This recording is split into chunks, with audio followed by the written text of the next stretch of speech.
Pessoal, na aula de hoje a gente vai começar a falar sobre o treinamento de resistência e vamos começar então pela base fisiológica. Aí depois, nas próximas aulas, a gente parte para conceituação e métodos de treinamento e assim a gente vai avançando. Então, para começar a falar das bases fisiológicas, primeiro então a gente tem que começar a entender o conceito de ainda é o tipo de energia que o nosso corpo utiliza, que os nossos sistemas fisiológicos utilizam para realizar trabalho e então a gente poder pensar em estratégias de treinamento para melhorar a função desses sistemas. O sistema que a gente mais utiliza, que a gente vai estudar com mais ênfase, com certeza é o sistema músculo-esquelético, neuromuscular, mas a gente tem que ter em mente que todos os nossos sistemas fisiológicos precisam de energia para manter as suas funções normais e até para melhorar suas funções, eles precisam então de um suporte de energia para que se mantenham vivos. Mas quando a gente está falando de energia para os nossos sistemas fisiológicos, que tipo de energia a gente está falando? A gente está falando principalmente de energia elétrica, que é os potenciais de ação, com a transmissão neuronal de sinais para que as nossas células consigam realizar suas funções. Todas as células do nosso corpo funcionam com potencial de ação e com entrada de sódio, saída de potássio, gerando uma corrente elétrica, e isso é que estimula as funções bioquímicas das nossas células. Então, além dessa atividade elétrica que a gente precisa, dessa energia, a gente precisa de energia mecânica, principalmente nos nossos movimentos, para realizar força. A gente precisa de energia térmica, que é o calor produzido pelo nosso corpo. E a gente necessita da energia química, que é a transformação dos alimentos em outros compostos, até que a gente obtenha, então, energia suficiente para transformar principalmente em calor e força e energia mecânica. Sem dúvida, a maior parte da energia que o nosso corpo produz é energia térmica. O nosso corpo produz, de toda a energia que o nosso corpo produz, mais da metade é energia térmica, é calor. São as famosas calorias. Então, o nosso corpo trabalha essencialmente para manter a temperatura corporal a 37 graus, em média, porque se a temperatura cair abaixo de 35 ou aumentar acima de 39, 38, 39, a gente tem alteração, então, nessas nossas funções celulares, e aí o nosso corpo começa a dar problema. Então, a gente precisa manter a temperatura corporal em 37 graus, e por isso o nosso corpo precisa produzir toda essa quantidade de calor, e mais de 60% da energia que o nosso corpo produz é energia térmica. Mas de onde vem a energia, então, para que a gente possa usar na contração muscular? Então, a gente precisa de um composto chamado ATP, que é o que doa energia para todas as células, e esse ATP precisa ser produzido no interior das nossas células, tanto dentro das mitocôndrias como fora delas. E então a gente precisa usar os alimentos que ingerimos para transformar nesse ATP. A gente vai usar principalmente gorduras, carboidratos e proteínas. A gente precisa processar esses alimentos até obter essa substância chamada ATP, que doa essa energia então para todas as nossas células, incluindo a nossa musculatura. Então, como é que funciona o sistema?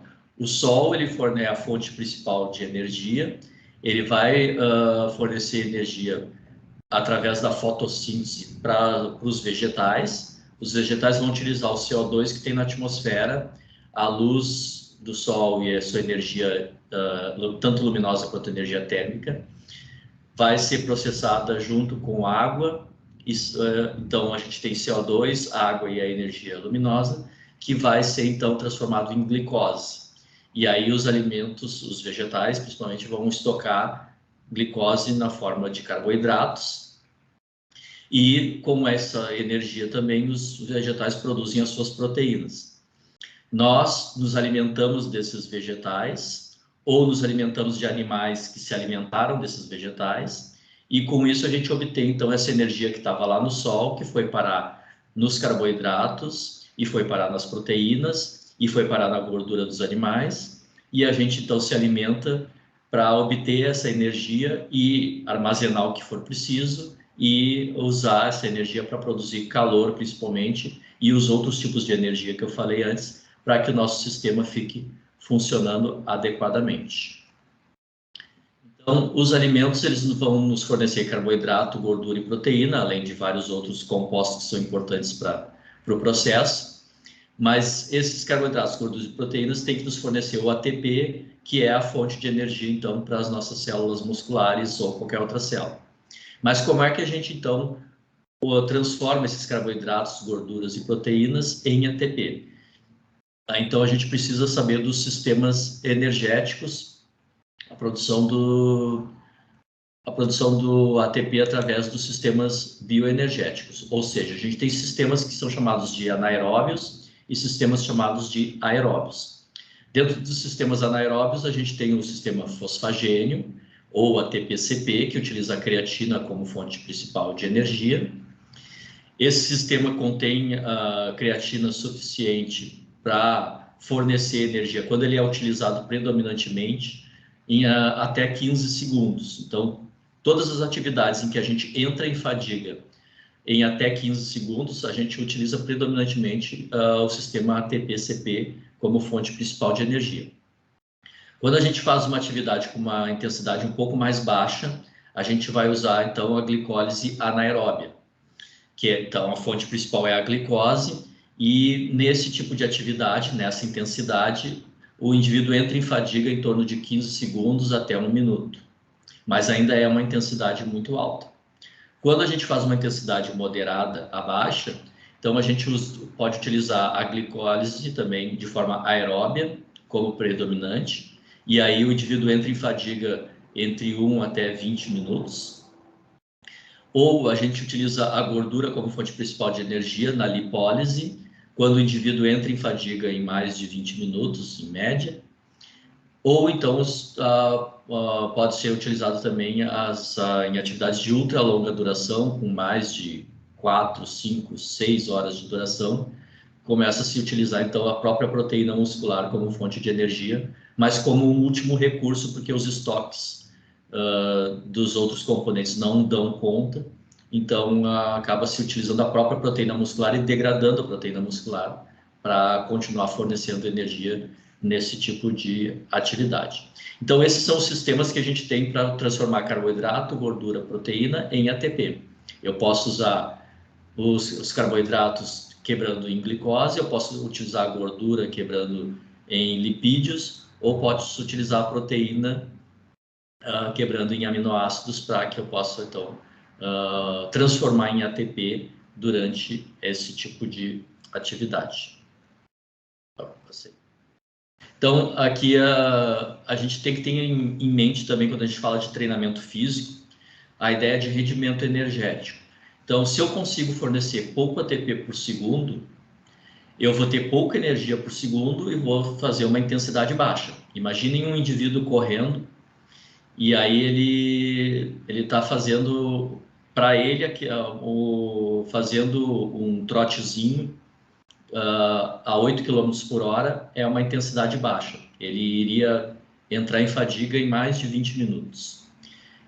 Mas por que ele está fazendo essa intensidade baixa? Porque as células musculares dele estão recebendo pouco ATP por segundo, então elas têm pouca energia a cada segundo, uma velocidade lenta de fornecimento de energia. E então ele só consegue desenvolver uma intensidade baixa. Agora, se ele aumentar a quantidade de ATP por segundo, além daquela energia que ele estava fornecendo antes, ele colocar outros compostos que forneçam energia mais rápido, ele vai ter mais energia por segundo e aí ele consegue fazer uma intensidade moderada. Digamos agora, antes ele estava a 8 km por hora, digamos que agora ele está a 14 km por hora. E se ele consegue fornecer mais ATP por segundo ainda, dando muita energia para as células a cada segundo. Então, ele consegue uma velocidade muito alta, pode chegar ali a 18 km por hora, por exemplo. Então, vejam que a intensidade desenvolvida pelo indivíduo, ela depende da quantidade de energia que a célula recebe por segundo, e isso depende da minha capacidade de fornecer ATP por segundo. Então, tem substâncias que fornecem pouco ATP a cada segundo, são lentas. Tem substâncias que fornecem muito ATP por segundo, que são muito rápidas para fornecer ATP por segundo. Tem fibras musculares que predominantemente usam metabolismo lento, pouco ATP por segundo. Tem fibras musculares que utilizam fornecem muito ATP por segundo e conseguem desenvolver uma intensidade alta. Então, é dessa maneira que a gente tem que entender o sistema.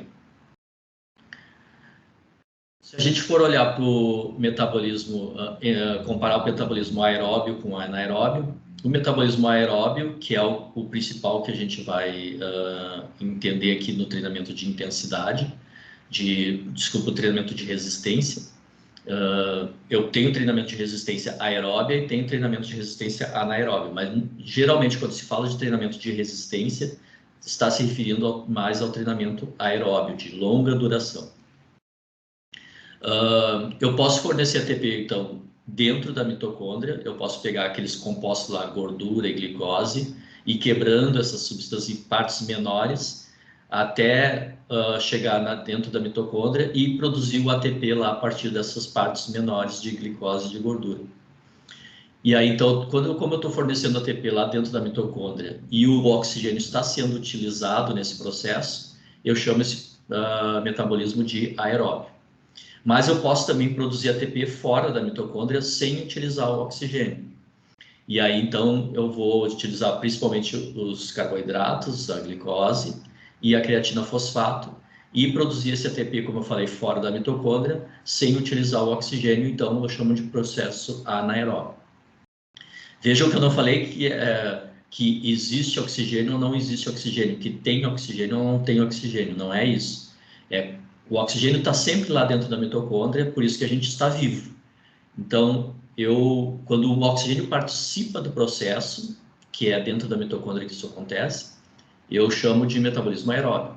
Quando o oxigênio não participa do processo, eu chamo de metabolismo anaeróbio, porque está acontecendo fora da mitocôndria. Mas o oxigênio continua lá dentro da mitocôndria, ele só não está participando do processo.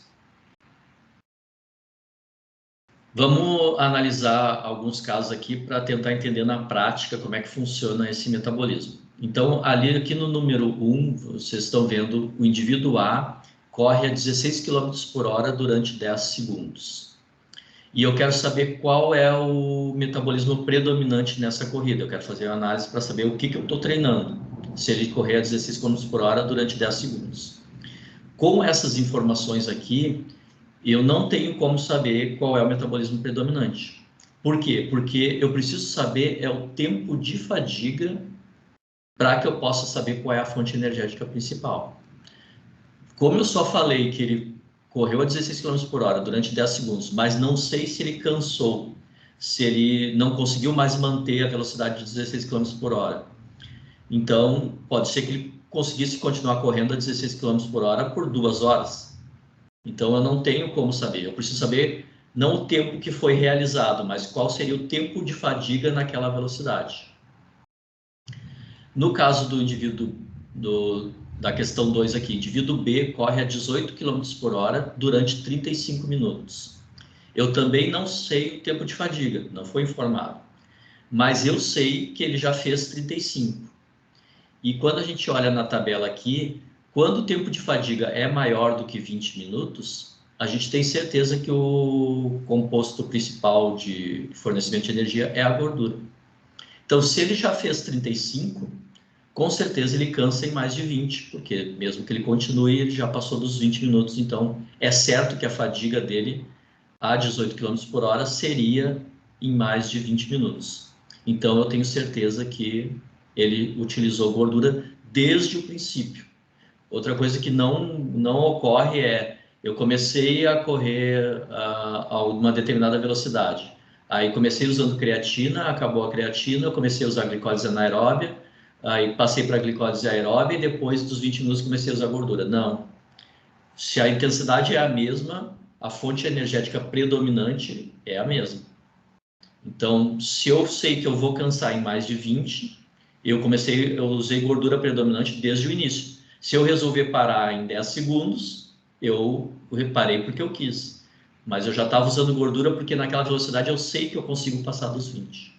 Então, isso é importante que fique bem claro também. Outro caso aqui, indivíduos A, B e C correm a 12 km por hora. Então, os três indivíduos estão correndo na mesma velocidade, 12 km por hora.